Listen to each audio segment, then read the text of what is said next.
রাজশাহীতে green plaza real estate company লিমিটেডের চলমান আবাসন প্রকল্পের আওতায় গ্রিন জাহানারা প্যালেস নামক ৬ষ্ঠতম প্রকল্প কাজের উদ্বোধন করা হয়েছে। শনিবার নগরীর সপুরা ১৫ নং ওয়ার্ড কাউন্সিলরের কার্যালয়ের কাছে এই প্রকল্পের উদ্বোধন করেন রাজশাহী চেম্বার অব কমার্সের সিনিয়র ভাইস প্রেসিডেন্ট সুলতান মাহমুদ সুমন। অনুষ্ঠানে সভাপতিত্ব করেন green plaza real estate company লিমিটেডের ব্যবস্থাপনা পরিচালক ইঞ্জিনিয়ার মোহাম্মদ মোস্তাফিজুর রহমান। তিনি বলেন, রাজশাহী গ্রিন সিটি, এই গ্রিন নগরীতে green plaza real estate company, এই শহরের সাথে প্রতিষ্ঠানের নাম আর কাজের সাথে দারুণ মিল রয়েছে।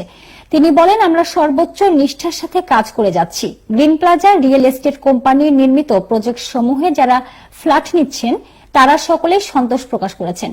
তিনি আরো বলেন, মানুষের মৌলিক চাহিদার অন্যতম হল বাসস্থান। আমরা সাধারণ মানুষদের সামর্থ্যের মধ্যে সর্বোচ্চ গুণগত মানের আবাসন ব্যবস্থা গড়ে তোলার চেষ্টা করছি। ইতোমধ্যে আমাদের প্রকল্পগুলো জনগণের আস্থা অর্জন করেছে।